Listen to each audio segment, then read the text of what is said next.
Os saludamos de nuevo. ¿Habéis sido bendecidos?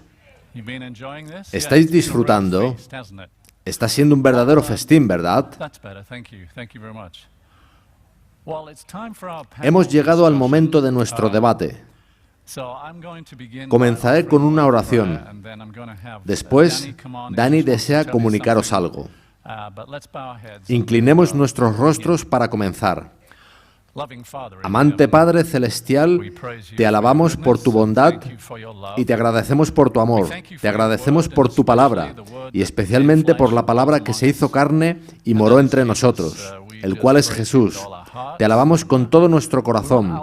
Deseamos que nuestras vidas se entreguen a ti y por medio de Cristo finalmente seamos esa generación que refleje su gloria, su justicia y la tuya ante el universo.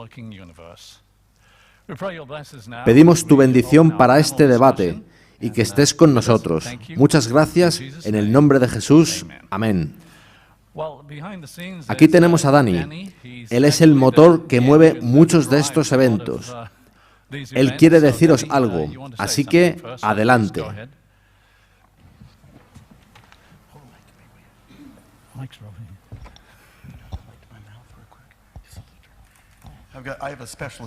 Tengo aquí un asistente especial. Os agradecemos a todos por venir. Hemos disfrutado mucho vuestra compañía. Tenemos algunos materiales muy especiales que estarán disponibles al acabar el sábado. Comenzaré con esto.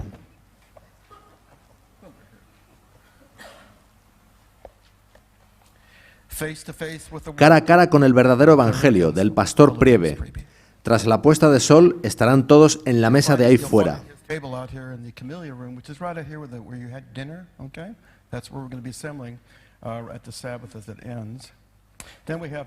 Hay otros dos libros especiales.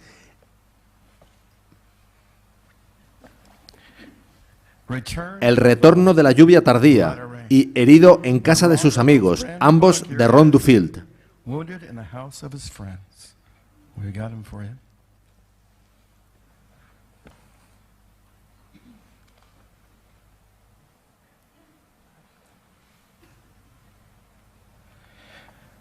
Hemos estado hablando sobre la naturaleza de Cristo. Hay un libro de Dennis Priebe editado por greatcontroversy.org. La organización de Larry Kirkpatrick, llamado ¿Es esencial o no? Está también el capítulo de M.L. Andreasen sobre la última generación en un librito llamado Lo que Dios hizo en Cristo puede hacerlo en todo ser humano. Y por supuesto están los clásicos. Purificar y concluir, Teología de la última generación en 14 puntos, de Larry Kirkpatrick.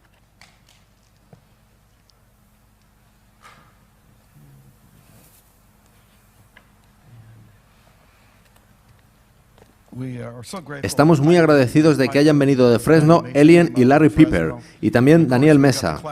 Tenemos este otro clásico, Encuéntralo, de Rick Howard, y que trata sobre la iglesia emergente, y también Escalofrío, de Dave Fiedler.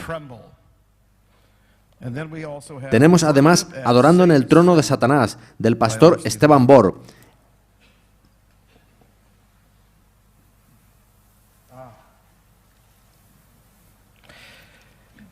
Esto me encanta.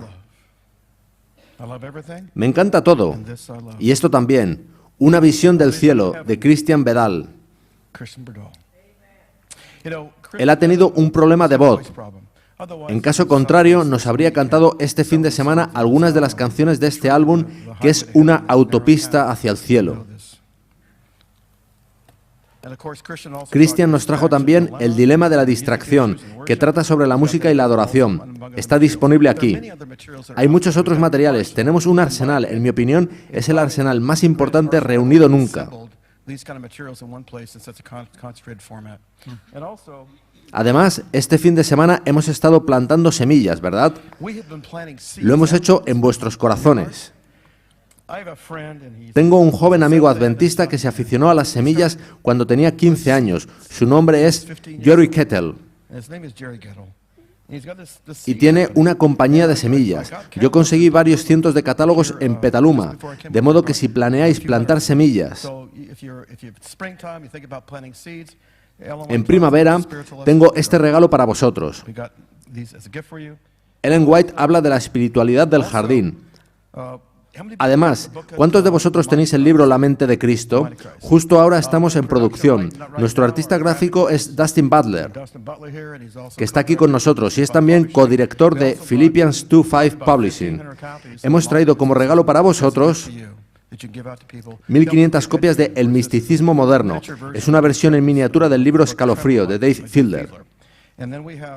Quiero recomendar a un individuo al que, en muchos sentidos, considero el M.L. Andresen en la Iglesia Adventista actual. Él es escritor. Se trata del pastor Kevin Paulson. Él ha escrito mucho. Os animo a consultar en Internet todos sus libros. Hemos traído algunas copias de su libro Beyond Belief Reviewed. Quiero agradeceros por este tiempo usado para daros una pequeña idea de lo que tenemos. Tras la puesta de sol podéis venir a por vuestros regalos, así como el resto de material que tenemos disponible para que podáis edificaros vosotros y edificar a vuestros vecindarios. Muchas gracias, Dani. Muy bien, pondré el micrófono en su sitio. Caballeros, quiero agradecerles por haber venido y por los mensajes que hemos escuchado. Tenemos algunos invitados adicionales, Felipe, Ron Duffield y Dustin Butler. Creo que todos los demás han hablado, ¿verdad? Disculpad. Está también Allen. Perdóname, Allen. Lo que quiero hacer es ciclos de preguntas que hemos tenido en las distintas presentaciones. Plantearé 2 o 3 preguntas de cada presentación en cada ciclo. No quiero plantear todas las preguntas de, por ejemplo, el Evangelio, y luego quedarnos sin tiempo para la última sección, pues todas ellas son muy interesantes. Voy a comenzar con lo relativo a la presentación de anoche del pastor Mike Lambert acerca del Evangelio. Le agradecemos por ella, pastor. Haré las preguntas y puede responder usted o cualquier otro. ¿Están listos, caballeros? Comenzaré con esta, que es muy básica. Den una buena definición bíblica de Evangelio. ¿Alguien?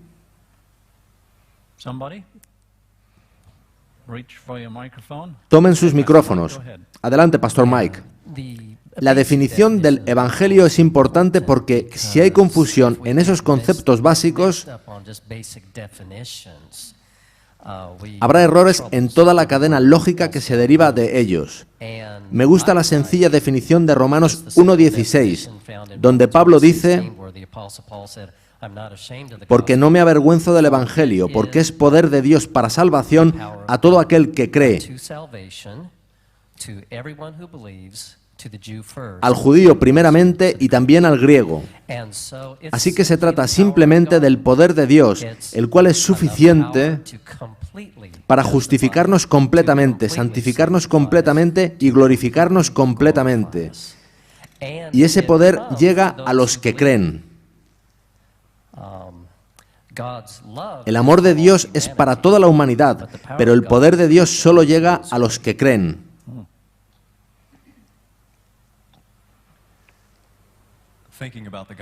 Cuando se habla de Evangelio, siempre pienso en Apocalipsis 14, donde se lo denomina Evangelio eterno.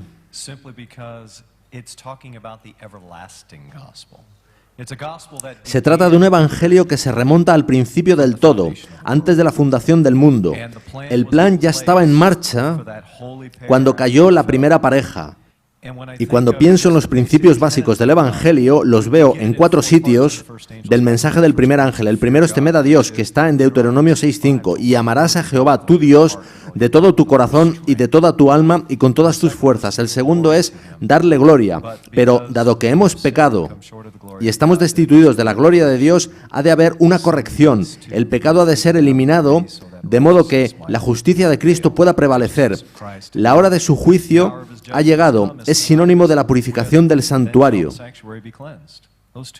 Ambas van juntas, y entonces comprendemos la verdadera adoración, la cual nos es dada en la forma del sábado, para entrar en una vida de completa entrega, de modo que Dios pueda santificarnos y justificarnos.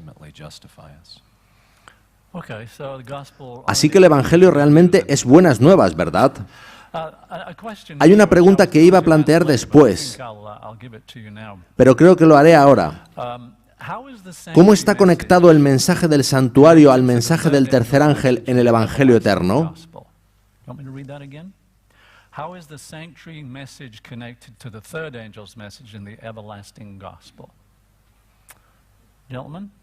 Adelante, caballeros.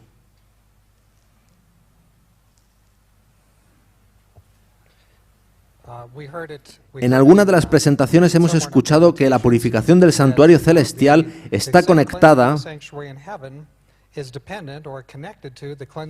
con la purificación del santuario en la tierra. En tanto estamos pecando, el carácter de Dios no es vindicado y sigue subiendo pecado al santuario celestial. Por tanto, ha de haber una purificación individual en cada uno de nosotros y está íntimamente conectada a la del santuario celestial.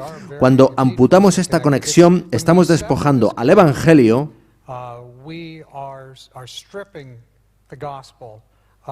de su poder y estamos demorando la vindicación del carácter de Dios. No nos salvamos individualmente por esa vindicación, pero la conclusión del gran conflicto depende de ella. Eso es lo que Dios trata y ha tratado de hacer. La obra podría haberse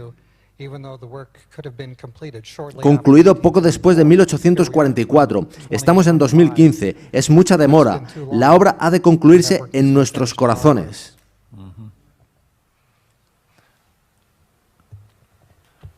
Adelante, Alan. Usa el micrófono que está tras el ordenador.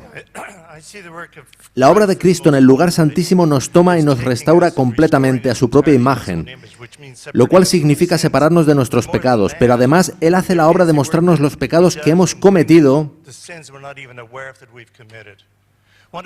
pero de los que no somos conscientes. Yo le hablo a Dios y le pregunto si hay pecados no confesados de mi pasado. Esos pecados me aplastarán si permanecen tras el cierre del tiempo de gracia, cuando se haya clausurado el santuario. Yo le pregunto, Señor, ¿hay algo en mi vida de lo que no sé? Y quizá entonces recuerdo una historia. Cuando vivía en Texas, fui a dar un pequeño paseo con dos primos míos y se nos acercó otro niño de unos 9 años que iba lanzando al aire una moneda de $0,5. La moneda cayó, rebotó en la acera y mi primo puso su pie sobre ella. Nosotros fingimos que la estábamos buscando y cuando el niño se fue, mi primo cogió la moneda y nos la quedamos. El Señor me recordó eso hace unos 6 meses. Olvidamos muchas pequeñas cosas de nuestras vidas. Dios os recordará.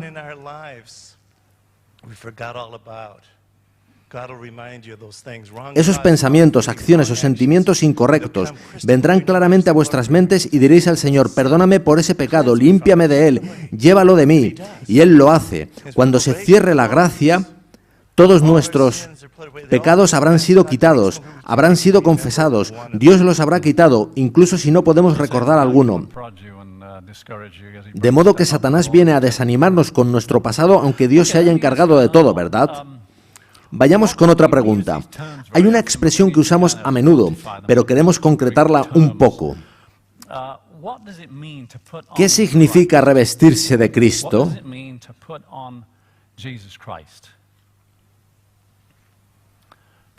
El pastor Mike está abriendo su Biblia. Quizá quiera compartir algo con nosotros.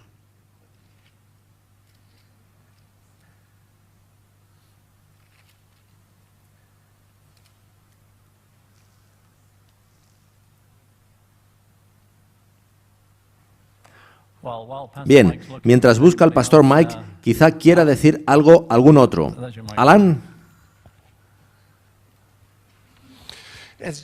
Jesús estaba a punto de volver al cielo y les dijo a sus discípulos, he solicitado un don del Padre para vosotros. El Espíritu Santo. Se trata del mismo Espíritu al que Jesús se sometió, que guió su vida momento a momento que le dijo dónde encontrar a la mujer del pozo, o a la mujer sirofenicia, o a la hija de Jairo. Le dijo qué hacer en cada preciso instante. Cristo dijo que ese mismo Espíritu Santo lo había solicitado al Padre para nosotros, para ser guiados como Él fue guiado. Revestirse de Cristo es estar totalmente entregados, tener al Espíritu Santo viviendo nuestra vida, que será la vida de Cristo. El mismo poder, los mismos pensamientos, los sentimientos que Él tuvo se harán nuestros. Es como la vid y los pámpanos. Gracias, Alan. Adelante, Pastor Mike. La expresión revestirse de Cristo está en Gálatas 3:27, que dice: porque todos los que habéis sido bautizados en Cristo, de Cristo estáis revestidos. La expresión original significa literalmente vestirse. Podemos verla en el Nuevo Testamento varias veces, y en este contexto significa ponerse las vestiduras que Cristo nos ofrece gratuitamente. Así que revestirse de Cristo, tal y como decía Alan, es desvestirse de sí mismo, morir al yo, para ponerse las vestiduras de la justicia de Cristo. No es una especie de yo reformado, sino la vida de Cristo completamente en mí. Es básicamente decir: Señor, tengo un problema, y soy yo. Cristo da un paso al frente y dice: tengo la solución, y soy yo. Así que nos desvestimos de nosotros mismos para vestirnos de Cristo, ¿verdad? Adelante, Alan. Sí, además en Romanos 13:14 dice: sino vestíos del Señor Jesucristo, y no proveáis para los deseos de la carne. Vemos aquí de nuevo el desvestirse del yo, pero hemos de analizar detenidamente lo que dice el Bautista en Juan 3:30. Es necesario que Él crezca, pero que yo mengüe. Ahora, en matemáticas, el orden es importante en algunas operaciones. Nosotros no podemos morir al yo, tenemos que ser matados, así que hemos de permitir entrar al Espíritu Santo y ser llenos de Él, de modo que sea purgado nuestro egoísmo. Si somos nosotros quienes nos vaciamos de nosotros mismos, corremos el riesgo de que el demonio que había vuelva con 7 peores que él y nuestro estado final sea peor que el inicial. Y francamente, eso es lo que está sucediendo en el otro lado de la moneda. Ese es el concepto de la iglesia emergente. Vaciar la mente, vaciarte de ti mismo. Es Cristo quien tiene que entrar para que nuestro egoísmo sea expulsado. Su justicia destierra toda la concupiscencia y basura que hay en nuestro interior. Dustin, querría añadir algo a lo que dijo el pastor Lambert sobre vestirse con la justicia de Cristo. En Mensajes Selectos, tomo 1, página 366, leemos lo siguiente sobre las vestiduras de la justicia de Cristo y lo que conllevan. Pero al paso que Dios puede ser justo y sin embargo justificar al pecador por los méritos de Cristo, nadie puede cubrir su alma con el manto de la justicia de Cristo mientras practique pecados conocidos o descuide deberes conocidos. De modo que hay implicaciones en vestirse con la justicia de Cristo. Ella dice a continuación: Dios requiere la entrega completa del corazón antes de que pueda efectuarse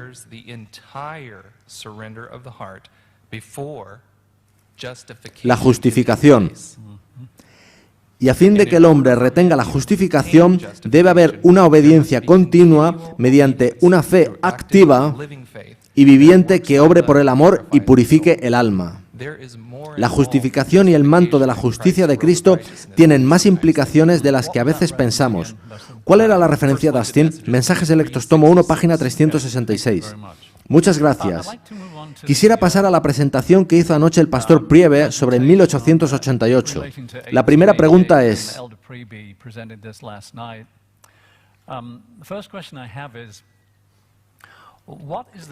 ¿cuál es la diferencia entre la versión de la justicia por la fe de la teología de la Reforma y la versión de 1888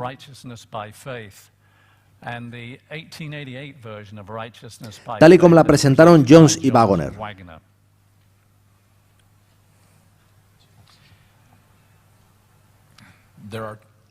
Hay 2 o 3 diferencias básicas. En la comprensión del Evangelio de la Reforma, a la que nos referimos como la de Lutero y Calvino como reformadores principales, siempre hubo una antítesis entre la ley y el Evangelio. La ley se veía como algo negativo, algo que solo nos conducía a Cristo en desesperación, mientras que el Evangelio salvaba. La ley y el Evangelio estaban en guerra. En el mensaje de 1888 el Evangelio siempre conduce a la ley. Nuestra necesidad nos conduce a Cristo y Cristo nos lleva a la ley capacitándonos para cumplirla. De este modo hay un matrimonio entre justicia y misericordia, entre ley y gracia. Eso no existe en la versión de la Reforma. Hemos de recordar que cuando Martín Lutero y Juan Calvino dieron sus mensajes, venían de grandes tinieblas. Apenas se entendía qué era la gracia de Cristo. Todo consistía en esforzarse y dar dinero para salvarse, y si ibas al purgatorio, ese dinero podía sacarte de él. Así que, al salir de esta época, ellos hicieron grandes avances en traer nueva luz al Evangelio y a la justificación, pero fue solo una luz parcial. De modo que, con Jones y Waggoner, se aportó una conexión muy especial entre ley y Evangelio. También una conexión muy especial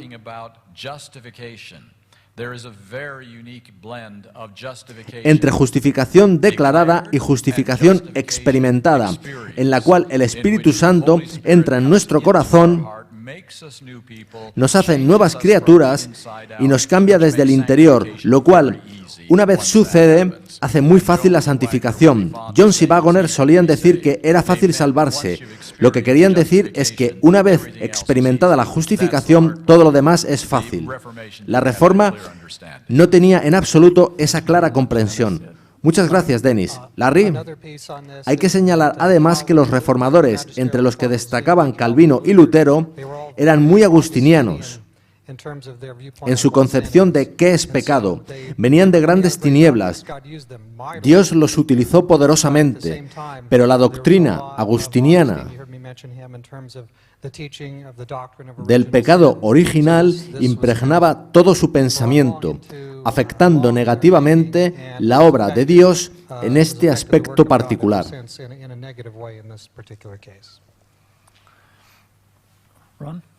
Ron, quisiera añadir que ha habido un movimiento en nuestra Iglesia que sugiere que el mensaje de Jones y Waggoner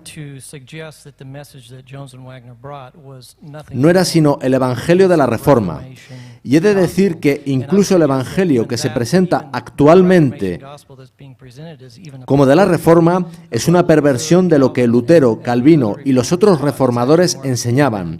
Son conceptos evangélicos modernos. Podéis verlo en nuestros libros de historia y conviene conocerlo. El mensaje de Jones y Waggoner estaba en armonía con la purificación del santuario. Lutero nada sabía de eso.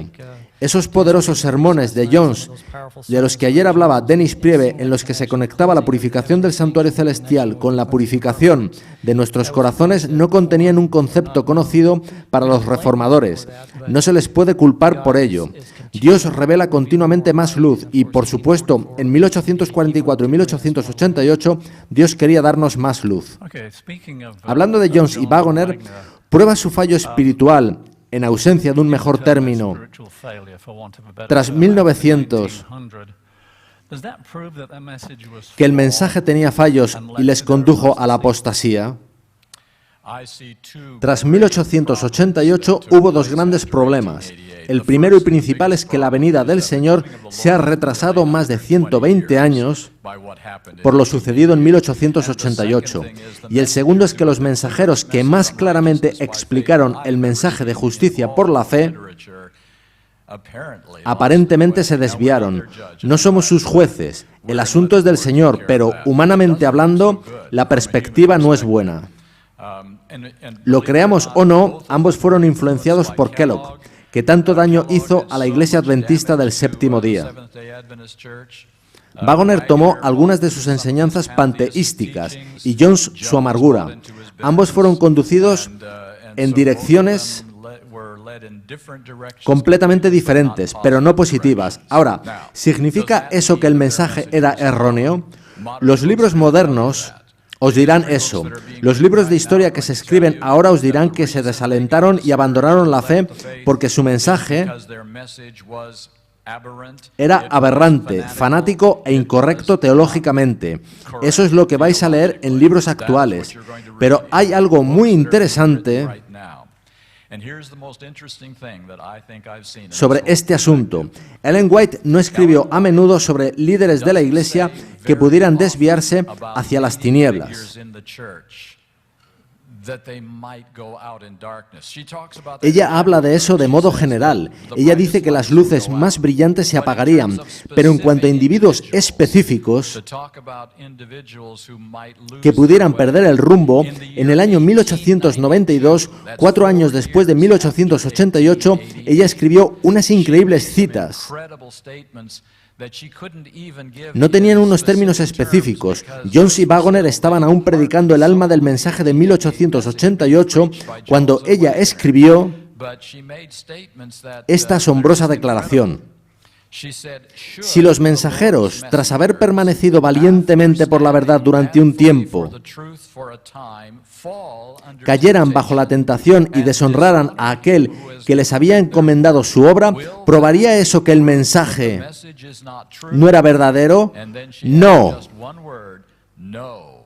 La respuesta es categórica. Podéis leerlo en Manuscript Releases, volumen 5, página 278. Y hay otra cita. Es muy posible que los pastores Jones y Waggoner puedan ser derrotados por las tentaciones del enemigo, pero de ocurrir así, eso no probaría que no habían recibido el mensaje de Dios, ni que toda su obra hubiese sido un error. Escuchad ahora la frase siguiente. Pero si esto sucediera, ¿cuántos tomarían esta posición? ¿Qué posición? Que su mensaje era un completo error, e incurrirían en un fatal engaño por no estar bajo el control del Espíritu de Dios. Esta referencia está en Manuscript Releases, volumen 1, página 143. Ambas citas las escribió en 1892, solo 4 años después de que el mensaje fuera dado por primera vez, y justo en los tiempos álgidos del mensaje, que fueron hasta 1897. Ella recibió de Dios un conocimiento que nos protegería hoy del fatal engaño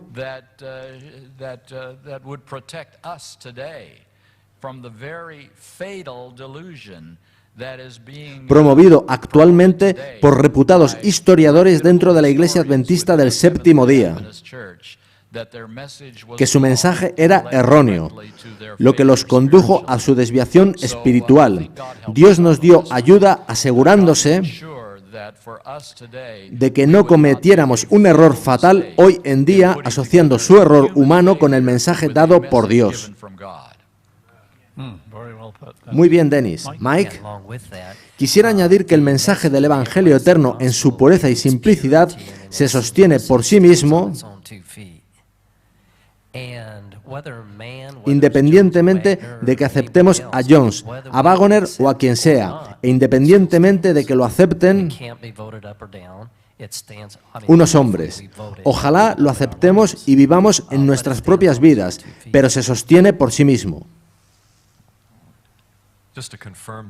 Para confirmar la veracidad del mensaje de Waggoner y Jones, sumándome a lo dicho por el pastor Priebe, 2 grandes obras salieron del mensaje de justicia por la fe de 1888.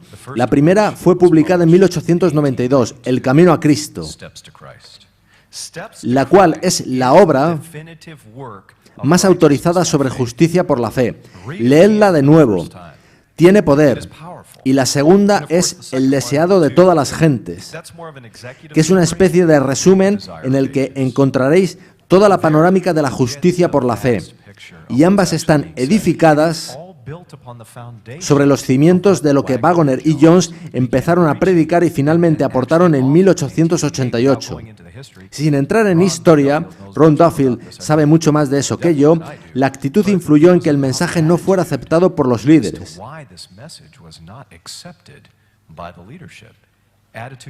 particularmente la actitud de Jones. Así que hemos de ser muy cuidadosos en cómo presentamos estos asuntos y actuamos con otras personas. Nuestra actitud ha de ser amigable y no conflictiva. Gracias. Nuestro tiempo va pasando. Pensábamos que no seríamos capaces de llenar 1 hora y 20 minutos, pero ya ha transcurrido casi la mitad. Así que pasaré a la siguiente sección de preguntas, carácter y perfección. De eso trató el tremendo sermón de esta mañana del Dr. Alan Davis. La primera pregunta es, ¿puede la última generación realmente alcanzar un carácter perfecto sin pecado? ¿Es realmente posible vivir sin pecar? Y nos referimos en particular al contexto de los pensamientos. A lo mejor quieres continuar tú, Alan, pues estabas hablando de eso esta mañana. Para contestar a esta cuestión empezaré con Santiago 1, 14 y 15. Sino que cada uno es tentado cuando de su propia concupiscencia es atraído y seducido. Entonces, la concupiscencia, después que ha concebido, da a luz el pecado. Y el pecado, siendo consumado, da a luz la muerte. Así que, ¿dónde comienza el pecado? En el corazón, en la mente. Jesús dijo, de la abundancia del corazón habla la boca. Nuestras acciones empiezan en pensamientos. Ahora, ¿puede darse la perfección, el no pecar, especialmente en la última generación? Quiero volver al libro de Santiago. ¿Por qué? Hicimos un estudio bíblico en un pequeño grupo hace 1 año y medio, y nos pareció que este libro es la carta a los 144.000. ¿Por qué digo esto? En Santiago 1.1 dice, siervo de Dios y del Señor Jesucristo, a las 12 tribus que están en la dispersión. No había 12 tribus cuando él estaba escribiendo, había 2. Las otras 10 habían sido asimiladas por las culturas circundantes.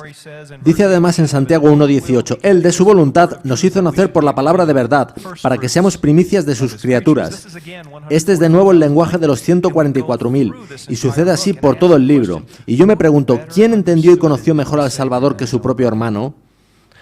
Él lo había rechazado la mayor parte de su vida, pero ahora lo acepta y escribe probablemente la obra más definitiva de cristianismo práctico de las Escrituras. Juan también estuvo muy cercano a Cristo. En 1 de Juan 3 hay un texto algo delicado del que se suele decir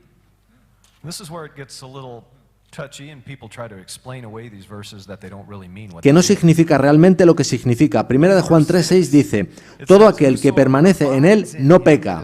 Todo aquel que peca no le ha visto ni le ha conocido.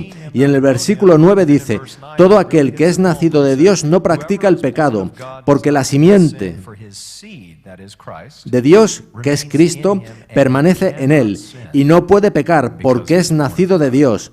Está aquí, en las Escrituras. Es tan claro como el día, y encontramos la práctica de ello en las cartas de Juan, Santiago y Pedro.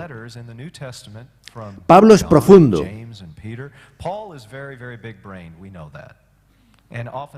Y a veces difícil de comprender. Incluso Pedro así lo dice. Pero si queréis el cristianismo práctico más simple, fácil de entender, sin tener que comparar innumerables textos entre sí, leed la carta de Santiago, las 3 cartas de Juan o las 2 de Pedro. Son muy poderosas y es cristianismo práctico.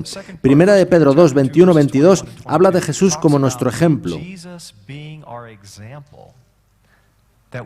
Dice así, dejándonos ejemplo para que sigáis sus pisadas, el cual no hizo pecado, ni se halló engaño en su boca. Felipe, tú no has dicho nada. Pasadle el micrófono, por favor. Al hablar de este asunto, a veces dudamos de qué es el Evangelio. Antes leímos en Romanos 1.16 que el Evangelio es el poder de Dios. ¿Cómo puedo limitar el poder de Dios en mi vida? Es imposible. Ellen White tiene una cita muy interesante que dice: el Señor os dará el triunfo, pues el Evangelio es el poder de Dios para salvación cuando está entretejido con la vida práctica, cuando es vivido y practicado. La unión de una obra semejante a la de Cristo para el cuerpo y para el alma es la verdadera interpretación del Evangelio. Tenemos aquí una comprensión holística de nuestro ser. Es la obra de Dios. Mi tarea es rendirme. Incluso eso Él lo hace en mí. Yo he de permitírselo. Y por la gracia de Dios, Él concluirá la obra que comenzó en nosotros. ¿Alguien más? Adelante, Alan. Cuando finalice la obra en el lugar santísimo, Jesús declarará: el justo sea justo todavía y el inmundo sea inmundo todavía. Cuando Jesús estuvo en la tierra, Él tenía una naturaleza humana pecaminosa como la nuestra. Vivió una vida perfecta, sin tacha. Pero una cosa que ha de demostrarse aún, y que lo harán los 144.000, es que aquellos que han participado en el pecado, que tienen no solo tendencias al pecado, sino también hábitos desarrollados por el pecado, pueden ser restaurados del pecado tan plenamente que Jesús podrá poner un sello de aprobación. Podrá sellarlos y decir: no pecarán más, y vivirán en un ambiente con las peores condiciones de la historia humana. El Espíritu Santo se retirará y la maldad no tendrá restricción, y aún así los justos serán preservados por Dios, y Dios demostrará así que Él los puede restaurar aun habiendo participado del pecado y bajo las peores condiciones humanas. Se convertirán en un tipo del resto de todos los salvos. Cristo fue las primicias. Este remanente demostrará de nuevo que el poder de Dios es tan capaz y su plan tan exhaustivo que puede traer total reforma y restauración a las vidas de las personas para que puedan vivir la vida de Cristo bajo las peores condiciones, habiendo sido rescatados del pecado. Amén. Gracias, Alan. La siguiente pregunta es sobre el gran conflicto. ¿Qué propósito tiene el reflejar perfectamente el carácter de Cristo? Bueno, yo bromeaba cuando dije que estos caballeros se alinearon para llenar 1 hora y 20 minutos. Repetiré la pregunta para que tengáis un tiempo para pensar. ¿Qué propósito tiene el reflejar perfectamente el carácter de Cristo? Estoy asombrado. Adelante, Denis. Leímos antes una cita: el honor de Dios, el honor de Cristo está implicado en la perfección del carácter de su pueblo. Ese es el propósito. No se trata de probar lo que yo puedo hacer, sino de probar que Dios es el hacedor de lo imposible.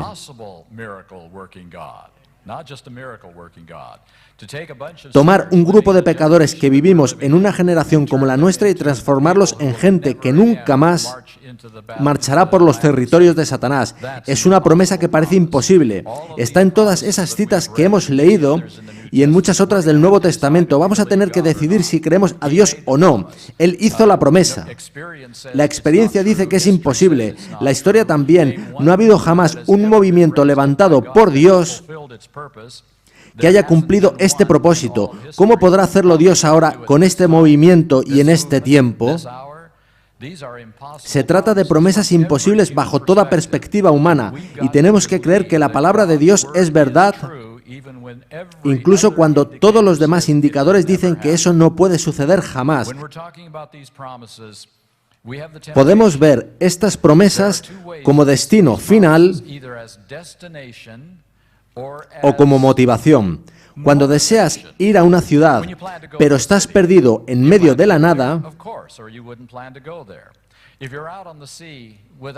al ver la estrella del norte y darte esta la dirección a qué seguir, ¿decides ir a la estrella del norte? Claro que no, solo te direcciona en la ruta correcta.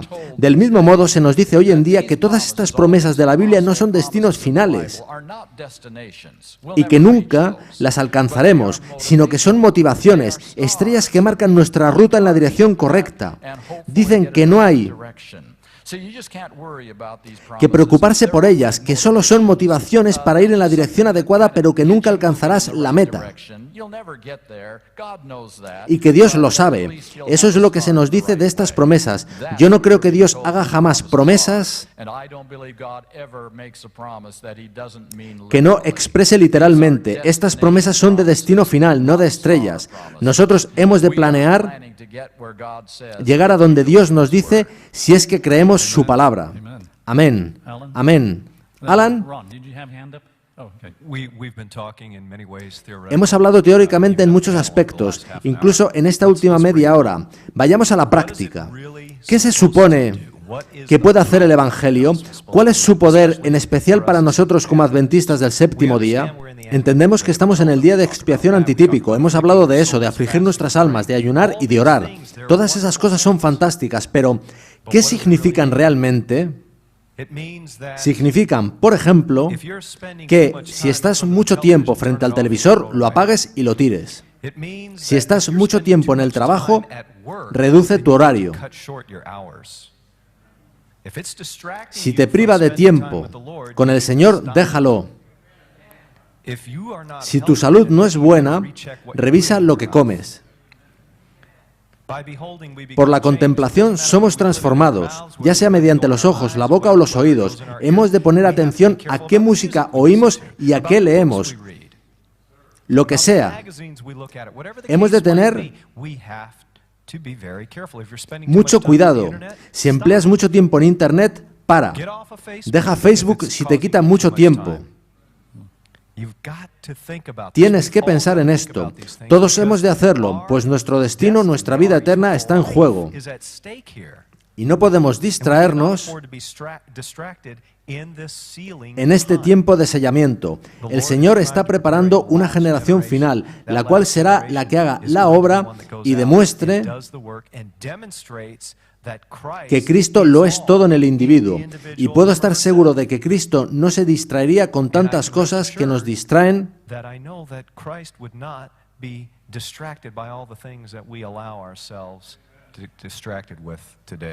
hoy en día.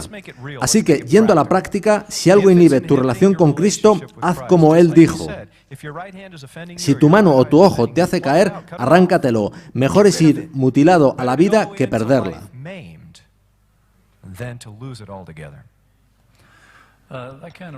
Eso me recuerda a un capítulo de Palabras de vida del Gran Maestro sobre los talentos. En él se nos dice que de todos los talentos que Dios nos da, el que más atención requiere es nuestro tiempo. Adelante, Pastor Mike. Hay algunas preguntas prácticas que podemos hacernos para tomar decisiones sobre qué ver o cuando el diablo nos llega con una tentación. Los pensamientos llegan y nuestra mente ha de tomar decisiones. Agradezco tus reseñas prácticas, Alan. Leeré también algunas preguntas prácticas que pueden sernos útiles. Cuando nos viene un desafío o un pensamiento, podemos preguntarnos, ¿qué haría Jesús con este pensamiento? ¿Cuál es el origen de este pensamiento? ¿Está amparado por las Escrituras? ¿A dónde me conducirá? ¿Me llevará a donde quiero marchar en la vida? ¿Me elevará o me degradará? ¿Puedo compartirlo con alguien? ¿Encaja conmigo como seguidor de Cristo? Muy bien. Quisiera pasar ahora a 1957, pecado original y preguntas sobre doctrina. La primera pregunta que tengo es, ¿tenía la Iglesia Adventista del Séptimo Día, desde sus inicios y hasta 1950, una visión básicamente unificada sobre la expiación y la naturaleza de Cristo? Was the Seventh-day Adventist Church approach on the atonement and the nature of Christ essentially unified from the beginning of the church until 1950? Yes. Sí. Yes. Short and sweet. Sí, bueno y breve. That can be a short answer. La respuesta puede ser así de breve. También puedes explayarte. Tengo otra pregunta en esta parte de 1957, pecado original y preguntas sobre doctrina. Which relates to the whole thing of 1957, original sin and questions on doctrine. When in the stream of time, ¿Cuándo en el tiempo aparece la doctrina del pecado original? Creo que se refiere a cuándo en la historia. Y luego podríamos referirnos a cuándo en la Iglesia. Adelante, Larry. Fue desarrollada en los años posteriores al cierre del canon del Nuevo Testamento. Podéis verlo en los libros de distintos eruditos de entre los siglos II y IV de nuestra era. En el siglo IV, Agustín lleva la doctrina a su madurez. Ahora, el proceso de maduración puede producirse en los dos sentidos. Cuando madura, algo puede llegar a ser maravilloso o bien horrible. En este caso fue lo segundo más que lo primero. Sí, Ron, adelante. Permitidme volver, si no os importa, a la pregunta anterior, cuya respuesta corta fue sí. Tendría que haberlo dicho antes, pero el pastor Froome, en su diálogo con Barnhouse y Martin, sugirió que eran lunáticos marginales los que creían en la naturaleza humana caída de Cristo. El francés Jean Thurcher escribió un libro llamado Tocado con nuestros sentimientos, que señala claramente cómo la comprensión de la naturaleza de Cristo estaba unificada hasta los años 50, cuando comenzaron los diálogos con los evangélicos y tuvo lugar el cambio. Gracias, Ron. Hay otra pregunta. Leeré Salmos 51:5, que es un texto muy familiar. Dice así: He aquí, en maldad he sido formado y en pecado me concibió mi madre. Y leemos lo siguiente en Romanos 5:12. Por tanto, como el pecado entró en el mundo por un hombre y por el pecado la muerte, así la muerte pasó a todos los hombres, por cuanto todos pecaron. ¿Enseñan estos dos pasajes la doctrina del pecado original? Permitidme abordar brevemente Salmos 51:5. Hemos de tener cuidado con las traducciones modernas. Algunas interpretan más que traducen, y la traducción literal es en pecado, no un pecador, como recogen algunas traducciones modernas. Así que, ¿qué significa que he sido formado en pecado y en maldad? Hay una ilustración que uso. Es posible que me la hayáis oído. En Londres, hace más de 2 siglos, había muchos huérfanos debido a las plagas. Para cuidarlos, alguien tuvo la brillante idea de llevarlos a una casa donde se les daría de comer, se les vestiría, educaría y cuidaría. ¿Cómo financiar esto? Se adiestraría a estos huérfanos para ser los mejores carteristas de Londres, de modo que cada día ellos obtendrían el dinero que los alimentaría, vestiría y educaría. Ahora, un bebé que naciera en esta casa no nacería en el hurto, no estaría rodeado de ladrones, no aprendería a ser un ladrón. ¿Cuándo se convertiría en un ladrón? Cuando tomase la decisión de salir y robar. Así que nacer en algo no significa ser un algo. Nacer en pecado no es nacer pecador. Nacemos en un mundo pecaminoso, con naturaleza pecaminosa, rodeados de pecado, que nos empuja a pecar. Eso no equivale a ser pecador, ni es lo que dice Salmos 51:5. ¿Alguna razón por la que el ejemplo es en Londres? Ah, por la historia. Lo pasaré por alto. Podría haber escogido Australia.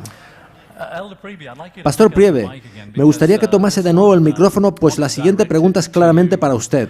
La leo. Hay una cita muy usada entre algunos adventistas implicados en el debate sobre el Evangelio. Está en Mensajes Selectos, tomo 1, página 344, y habla de los canales corruptos de la humanidad, degradados y contaminados por el pecado.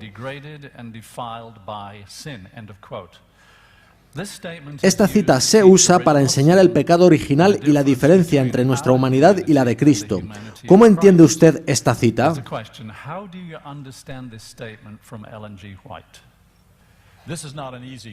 No es una pregunta fácil. Efectivamente, Ellen White dijo en esa cita que nuestras mejores obras están tan contaminadas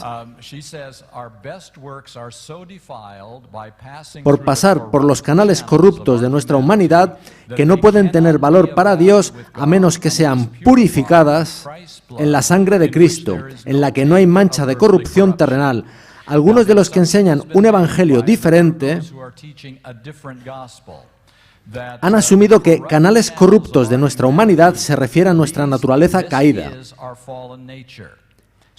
Esto significaría que nuestra naturaleza caída debe ser purificada constantemente con la sangre de Cristo para limpiar su corrupción.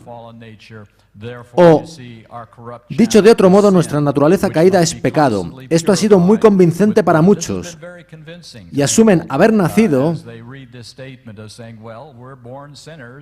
pecadores y tener canales corruptos. Voy a leer otra cita de Ellen White. Está en Manuscript Releases 1211. Dice así: Cristo tomó nuestra naturaleza, caída pero no corrupta, y no sería corrupta a menos que hubiese recibido las palabras de Satanás en lugar de las palabras de Dios. Fijaos, su naturaleza no sería corrupta a menos que pecara.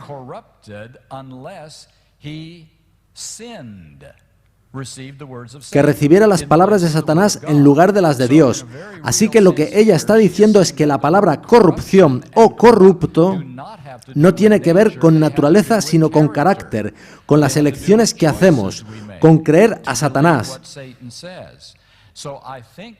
Así que pienso que la cita apuntada es una de las que comentaba el pastor Kirkpatrick, en las que no es muy claro a qué se refería ella.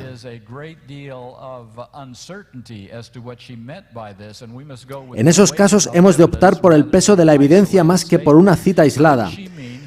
¿No se referiría ella, con canales corruptos de nuestra humanidad, a nuestro carácter, el cual ha sido tan torcido por nuestros hábitos pecaminosos que,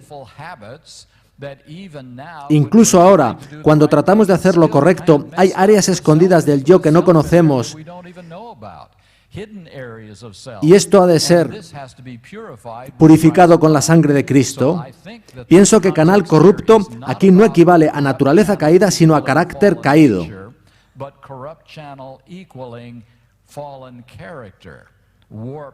Carácter torcido. Y hemos de señalar aquí también que hay un cierre del tiempo de gracia. Ellen White tiene varias citas al respecto. El tiempo de prueba termina, la intercesión de Cristo cesa en el cielo. Testimonios, volumen 2, página 191. Escuchad esta. No habrá sangre expiatoria para purificar el pecado y la contaminación. Signs of the Times, 27 de noviembre de 1879. Que no haya sangre expiatoria significa que no habrá perdón de pecados. Si canales corruptos significa naturaleza caída, los mantendremos hasta que Jesús venga y necesitaremos sangre expiatoria para cubrirlos hasta que Jesús venga. Por tanto, no puede significar naturaleza caída. Ha de referirse a nuestro carácter, que será purificado antes del cierre del tiempo de gracia y ya no necesitará más sangre expiatoria. Es un pasaje difícil, pero creo que hay respuestas para él.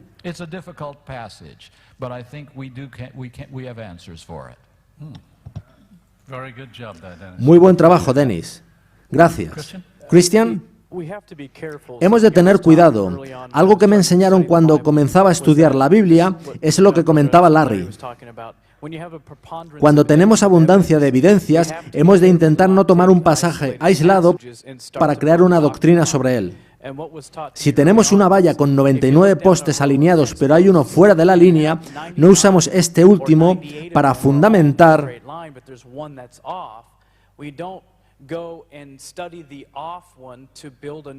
una nueva doctrina.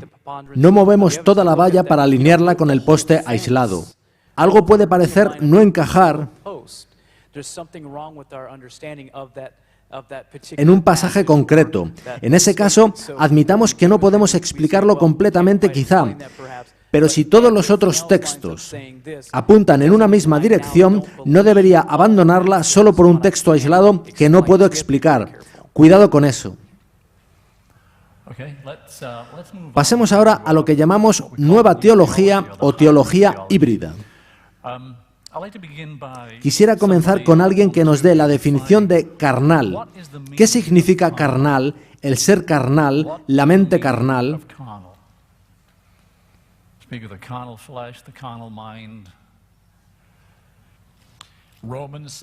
Romanos 7 y 8 lo explica claramente.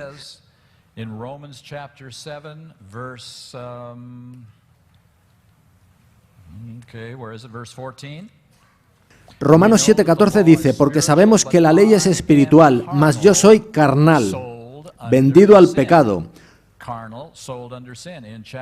Romanos 8:6 dice, porque el ocuparse de la carne es muerte. Y Romanos 8:7 dice, por cuanto los designios de la carne son enemistad contra Dios, porque no se sujetan a la ley de Dios, ni tampoco pueden. Así que extraemos del texto que carnal significa vendido al pecado, enemistad contra Dios y también muerte. De modo que, si interpretamos correctamente el Evangelio, carnal no puede referirse a la naturaleza con la que nazco. Cometimos un gran error en los años 1950 cuando conectamos la palabra carnal con naturaleza, apareciendo repetidamente la expresión naturaleza carnal en nuestras publicaciones. La Biblia usa mente carnal o carnal a secas y tiene que ver con nuestras actitudes, con nuestro odio hacia Dios, hacia su ley, con estar vendido bajo el pecado. Hace referencia a mí como pecador. La Biblia habla del viejo hombre, que es carnal. Naturaleza carnal es una trágica unión de dos palabras que no deben ir juntas. Es correcto hablar de naturaleza caída o pecaminosa, pero no de naturaleza carnal.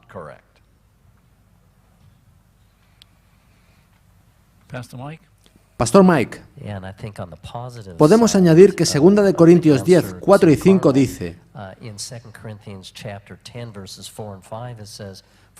porque las armas de nuestra milicia no son carnales, sino poderosas en Dios para la destrucción de fortalezas, derribando argumentos y toda altivez que se levanta contra el conocimiento de Dios y llevando cautivo todo pensamiento a la obediencia a Cristo. Gracias. Alan. Siempre tuve la idea de que la mente carnal es algo que tengo. También tengo naturaleza pecaminosa.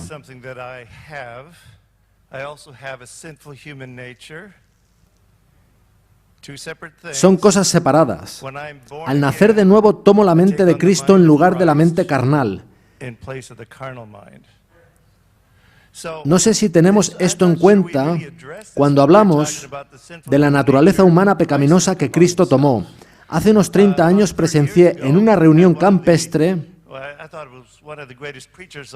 a uno de los grandes predicadores sobre justificación. El día anterior había predicado sobre la naturaleza humana pecaminosa de Cristo. Así que alguien dijo, no puedo creer que Cristo tomara una naturaleza humana pecaminosa, pues en ese caso necesitaría un Salvador. Yo pienso que él se estaba refiriendo a que Cristo, además de tener naturaleza humana caída, tuviese mente carnal, la cual es enemistad contra Dios. La mente carnal no puede ser convertida. No es algo que tú puedas mejorar. Tenemos una naturaleza humana caída y una mente carnal. Así somos antes del nuevo nacimiento. Al nacer de nuevo, aceptamos la mente de Cristo, la cual pasa a controlar la naturaleza humana caída. Pues ya no está la mente carnal. Cristo tuvo la misma naturaleza humana caída que yo, pero yo tengo mente carnal hasta nacer de nuevo.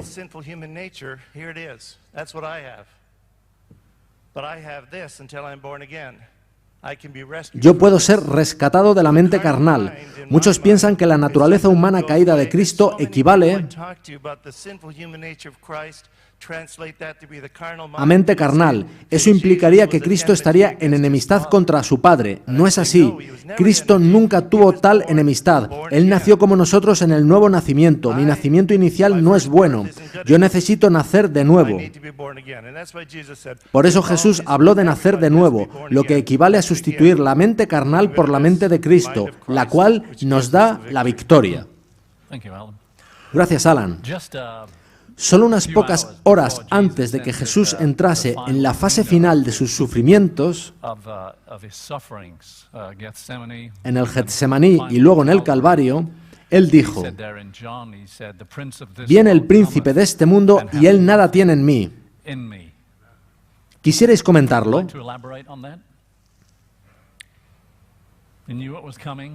Jesús sabía perfectamente quién era el que venía y dijo: «Viene el príncipe de este mundo y él nada tiene en mí». ¿Qué es lo que Jesús quiso decir? Creo que lo que ha dicho Alan es muy interesante y de mucha utilidad. En la carta a Baker, en la que Ellen White habla de las propensiones, está la misma cita: «Él nada tiene en mí». Y a continuación ella dice: «Nada hay que responda a la tentación». Ni en una ocasión cedió, ni una vez pasó Cristo al terreno de Satanás. Y en El deseado de todas las gentes, página 123, dice: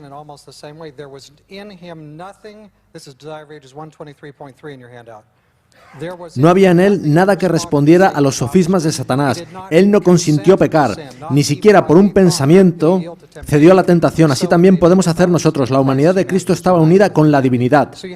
Fijaos, nada había en él, no respondió, no consintió y no cedió. Y creo que no incluí esto en mi presentación. Pero fijaos en lo que dice Ellen White sobre las propensiones en el Review and Herald del 24 de abril de 1900. No necesitamos retener ni una propensión pecaminosa. Esa frase os la podéis escribir en la pared de casa.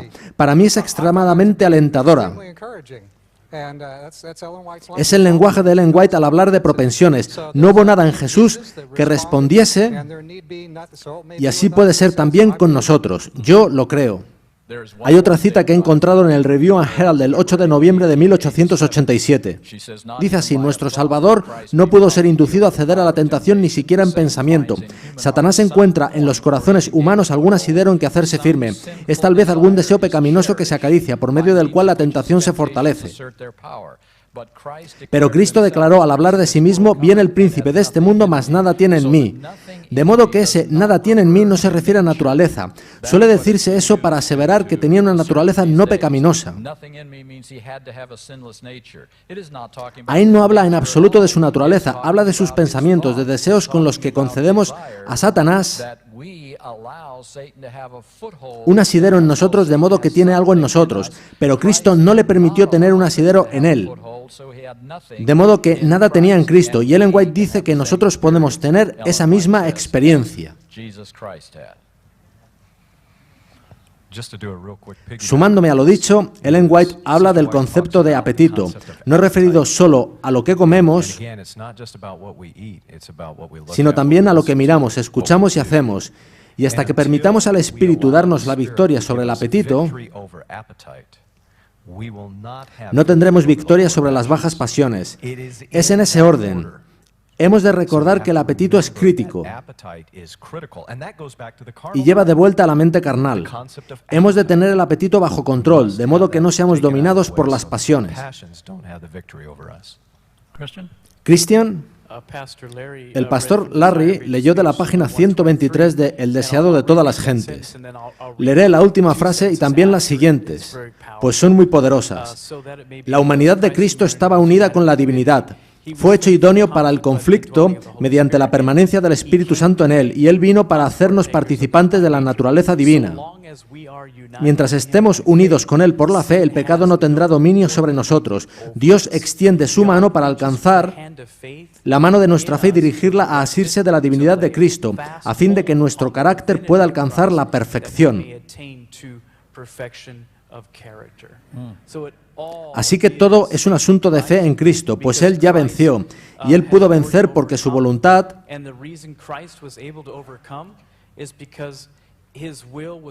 estaba perfectamente unida a la de Dios, el cual no puede no vencer. Amén. Avancemos. Nuestro tiempo pasa. Las respuestas son muy buenas. Pasemos a otra pregunta. ¿A dónde llegaré si, siendo adventista del séptimo día, sigo una teología evangélica? ¿Cuál será la consecuencia lógica?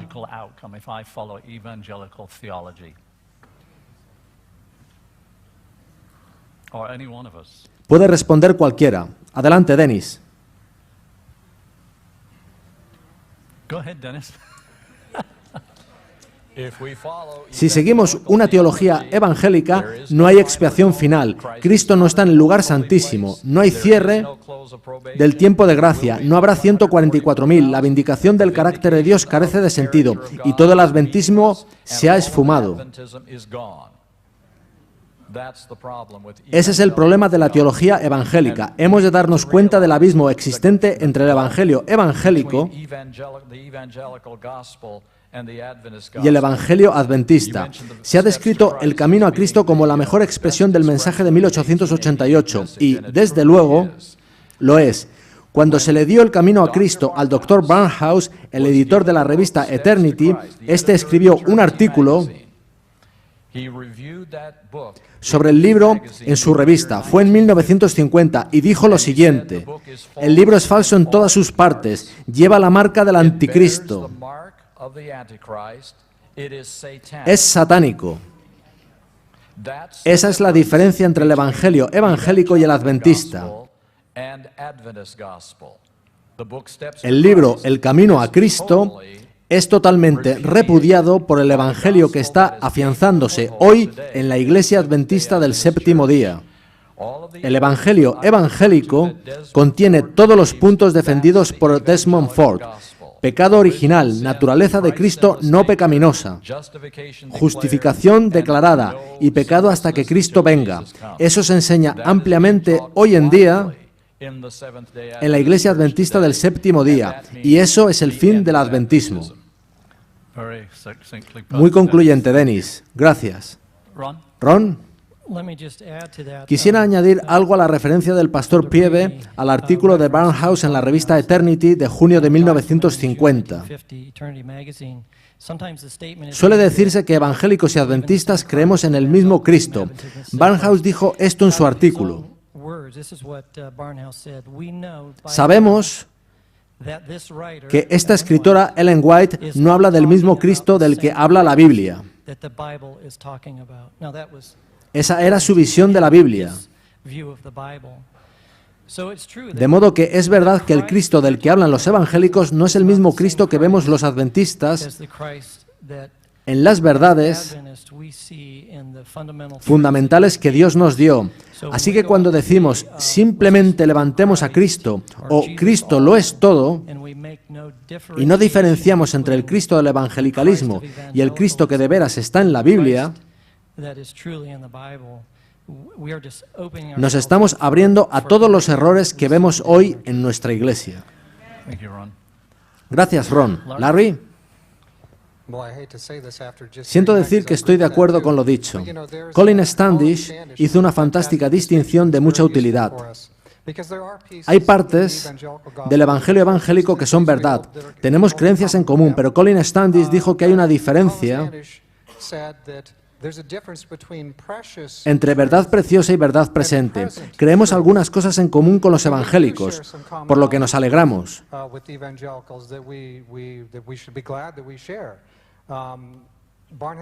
Barnhouse no fue necesariamente su mejor representante. Estamos de acuerdo en muchas cosas con otros cristianos.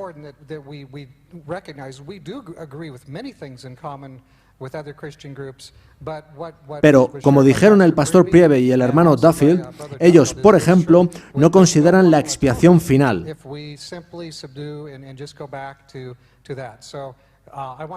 Mantengamos la verdad preciosa en tanto esté confirmada por las Escrituras, pero si no levantamos la verdad presente,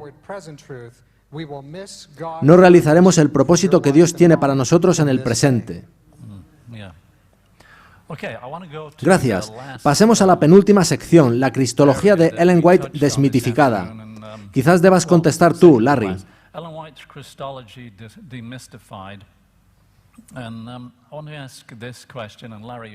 La pregunta es, ¿podría explicar el uso de Ellen White de los términos propensiones, tendencias, encarnación y naturaleza pecaminosa? Eso llevaría 1 hora. Tú tienes 7 minutos. Adelante. El uso que hizo Ellen White no es necesariamente el que otros han hecho de sus citas. Cuando ella dijo, no necesitamos retener ni una propensión pecaminosa, podemos ver al menos que ella se está refiriendo a algo que puede ser eliminado. El mensaje fundamental de mi presentación es que hay que mirar por toda la Biblia y por todos los escritos de Ellen White.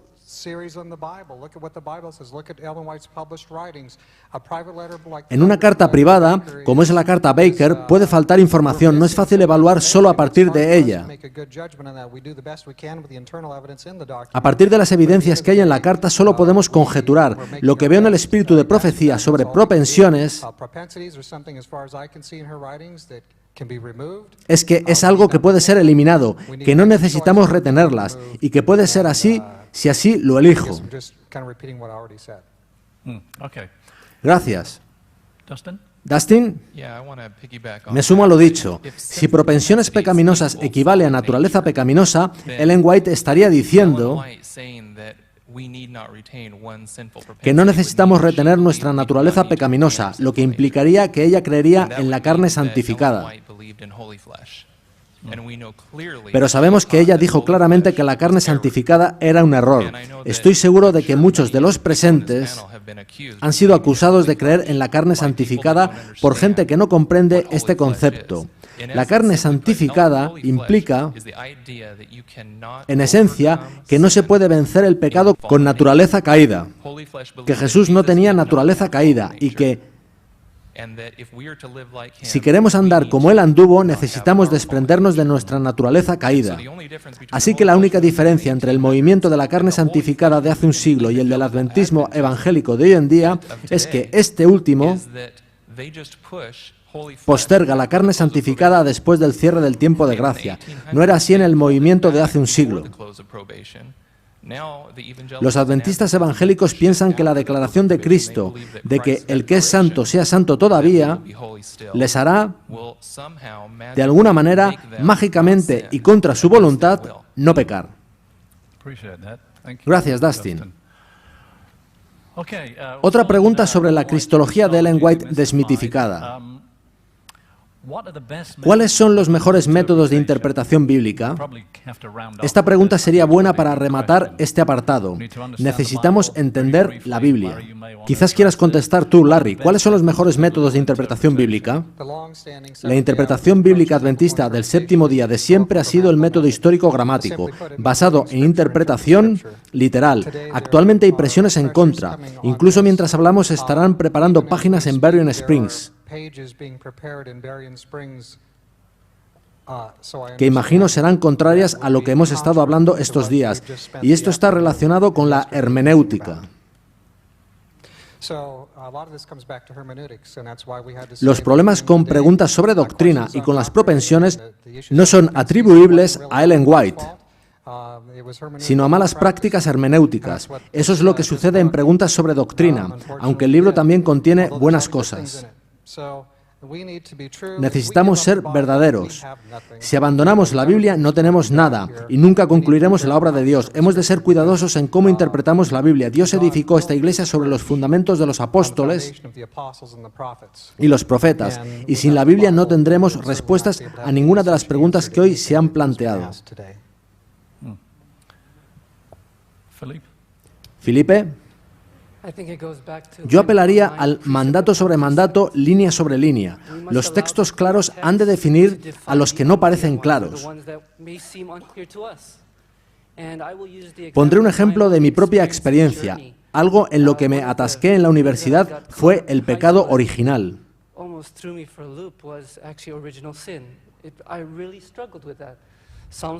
El Salmo 51 no me quedaba claro. Lo que leía en algunas versiones me parecía que hablaba de pecado. Pero me topé con una cita del Espíritu de Profecía por la que alabo al Señor. Está en el conflicto de los siglos y dice que la única definición de pecado dada en la Biblia es la que aparece en 1 de Juan 3:4. ¿Cómo puedo entonces considerar cualquier otra definición? Todos los otros textos que parecen definiciones son solo amplificaciones de esta definición básica. Así que hemos de dejar que los textos claros y las citas claras del Espíritu de Profecía interpreten las que no parecen tan claras. ¿Algún comentario final? Sí, Pastor Mike. El método histórico gramático dice, en resumen, que tomemos el simple significado literal del texto.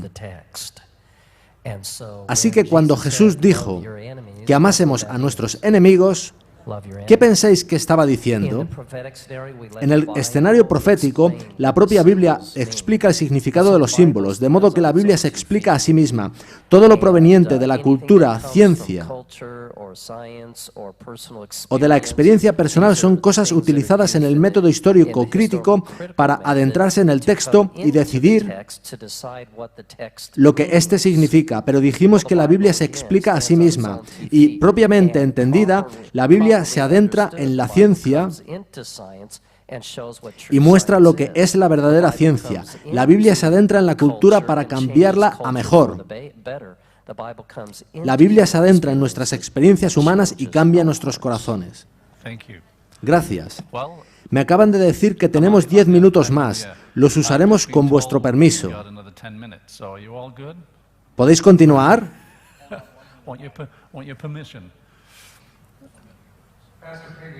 Hay un nuevo método promoviéndose en la división norteamericana. Se llama método histórico-cultural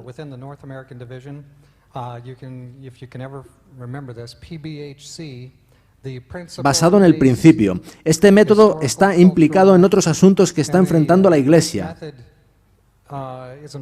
y que serán tratados en San Antonio. Este nuevo método permite básicamente que la cultura prevalezca. Si somos el pueblo de la Biblia, avanzaremos. Si somos un pueblo de la cultura, mirad a vuestro alrededor a iglesias como la luterana o la presbiteriana. Si Dios permite que estemos aquí dentro de 20 años, esas iglesias ya no serán tales. Están en un absoluto declive. La cultura se las está comiendo. La cultura es la que manda, y me refiero a asuntos tales como el matrimonio homosexual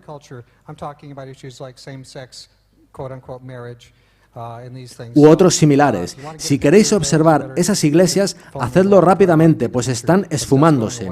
Todo por apartarse de las Escrituras. Y está también la interpretación postmoderna. El método histórico crítico cobra auge en la Edad Moderna, en la que se confía en la razón, de modo que podemos razonar que no se cruzó el Mar Rojo, que eso no puede suceder, y que tendrá un significado espiritual. Pero lo que estamos encarando en estos tiempos, lo que se enseña a nuestros jóvenes en colegio y universidad es la teología postmoderna. La base del método histórico crítico era el escepticismo. Abordar la palabra con la duda en vez de con la fe. Así nos cuestionamos el cruce del Mar Rojo, que Jesús caminara sobre el agua o que Jonás fuera tragado por el gran pez. Así que el principio de la duda se ha expandido. Pero ahora el método histórico crítico está en declive y tenemos el postmoderno, que es el que nosotros y nuestros jóvenes escuchamos hoy en día. En él ni siquiera se confía en la razón. Se empezó por no confiar en las Escrituras, en la revelación de Dios. Luego se deja de confiar en la razón. ¿Qué nos queda? Confiar en mi experiencia. Es lo último que nos queda. Esa es mi verdad y tú tienes tu verdad. Pero ¿hemos tenido experiencias en la vida?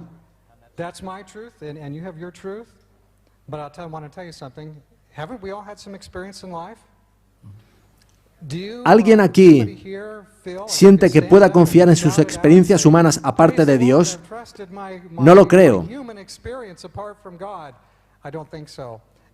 Así que, sea con el escepticismo del método histórico crítico o con la experiencia del postmodernismo, lo que se tiene es nada.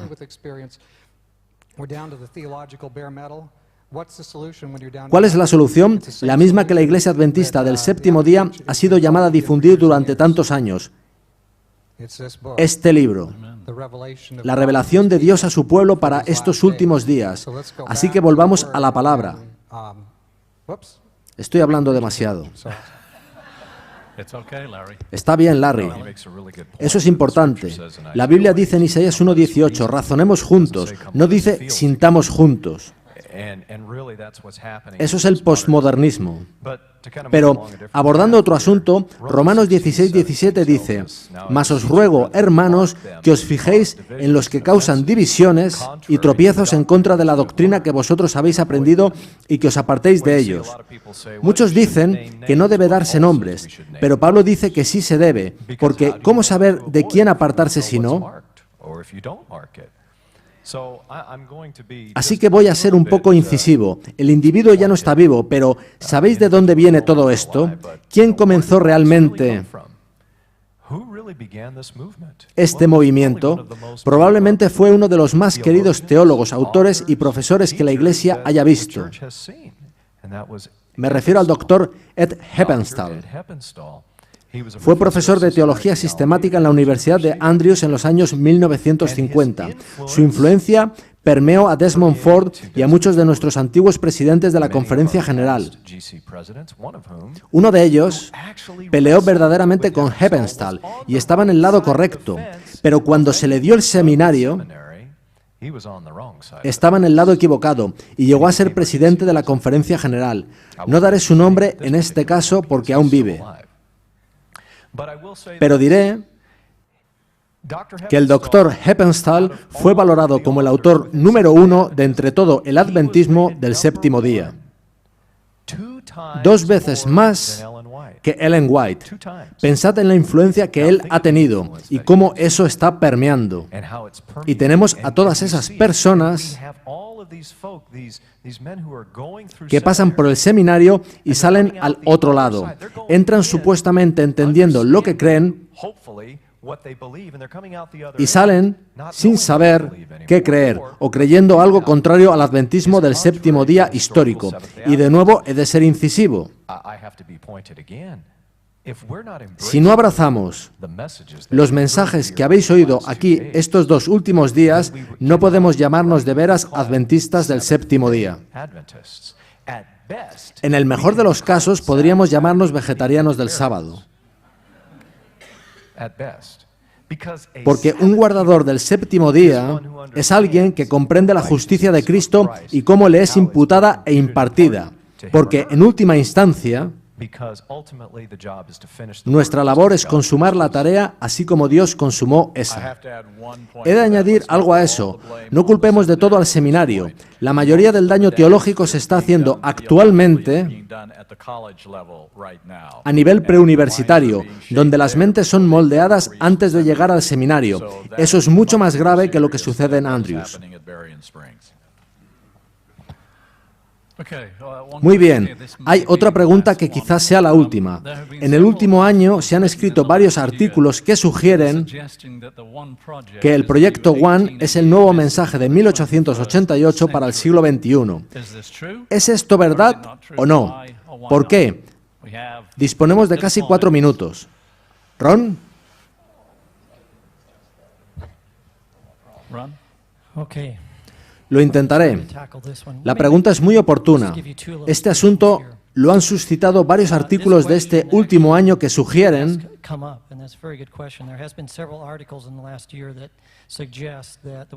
que el Proyecto One es el nuevo mensaje de 1888. Creo que la idea viene del hecho de que el más preciado mensaje era levantar a Jesucristo y supuestamente esta es la semejanza. Pero permitidme hacer 2 comparativas. En 1888, debido a la polémica suscitada, Jones y Waggoner dieron un sermón en el que simplemente leyeron 16 pasajes de las Escrituras. Les llevó 1 hora leerlos a uno y otro alternativamente. 67 años después, Artie Nash evocaba aquel evento recordando que durante toda 1 hora, sin una sílaba que no fuera de la Biblia, la audiencia permaneció en silenciosa quietud. Ese es el poder de la palabra de Dios. Eso sucedió en 1888. En contraste con eso, y como ejemplo, hay 3 miembros muy implicados con el Proyecto One que pertenecen a un grupo llamado Big Face Grace. Si no conocéis esto, id a YouTube y escribid Big Face Grace. Solo os llevará 5 segundos daros cuenta de que esto no puede compararse en absoluto con el mensaje de 1888. Se trata de un grupo de rock. Eso no es lo que necesitan nuestros jóvenes. Os daré otro ejemplo. En 1889 y los 2 años siguientes, Ellen White, Jones y Waggoner hicieron giras y hay ejemplos de los reavivamientos que tuvieron lugar con este mensaje. Si queréis ver cómo obra este mensaje en las vidas de los jóvenes, podéis leer los ejemplos. Os pondrán la carne de gallina. Os leeré uno en el que Ellen White recuerda una de estas primeras reuniones campestres o eventos que tuvo lugar en enero de 1889 en el Lancaster College en Massachusetts. Dice así: estábamos haciendo labor en América y todos los jóvenes de nuestro colegio en South Lancaster, Massachusetts, se convertían. Simplemente les contábamos la historia de la cruz y que vinieran a Jesús tal y como estuvieran. Un poco más adelante dice: la gloria de Dios entró en aquella reunión. Parecía a veces al principio de la reunión que la gloria de Dios estaba a punto de derramarse sobre nosotros. No venía solo a unos pocos, sino que en ese momento, como un maremoto, se propagaba a la congregación. Y qué momento de regocijo. No había demostraciones salvajes, pues alabar a Dios no conduce a eso. Nunca oímos de cosas semejantes en la vida de Cristo, saltar, chillar y gritar. No, la obra de Dios apela a los sentidos y a la razón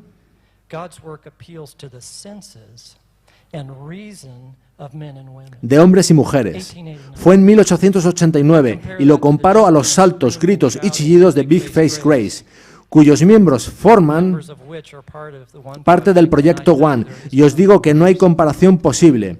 Sí hay entre ellos gente sincera, que creo quieren levantar a Jesús, pero hay un vacío, una confusión, que es el resultado de la teología que durante años ha estado entrando en nuestra iglesia. No quiero condenar a todo aquel que busca algo mejor, pero desde luego el Proyecto One no es la vía. Ese proyecto emana directamente del Evangelio evangélico. Muchas gracias, caballeros. Antes de concluir, Danny tendrá unas palabras. Adelante, Danny. Alabado sea el Señor. Quisiera que se pusiese en pie José Alvarado. Es su cumpleaños. Él voló desde Calgary, en Alberta. Él se dio a sí mismo el regalo de cumpleaños de estar aquí. Animo a todos a regalaros todos los días un regalo de cumpleaños. Investigad sobre esto, estudiadlo por vosotros mismos. Saludo también a su esposa, Carla, que vino con él. Acaba de surgir una nueva organización, Última Generación para Cristo. ¿Estáis contentos? Si os gustaría este tipo de actividad en vuestra iglesia, llamadme al 805-729-1754. Es mi móvil. También podéis llamar de cualquier parte del globo al 707-462-3080, donde os atenderemos muchos de los presentes en esta mesa. Lo haremos sobre la marcha. Orad por nosotros. Nos gustaría tener de 100 a 150 personas de todo el mundo formando equipos en cada división. Gracias por vuestro tiempo.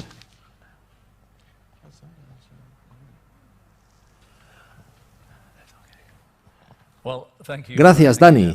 Gracias, caballeros. Agradecemos vuestro tiempo y vuestras aportaciones.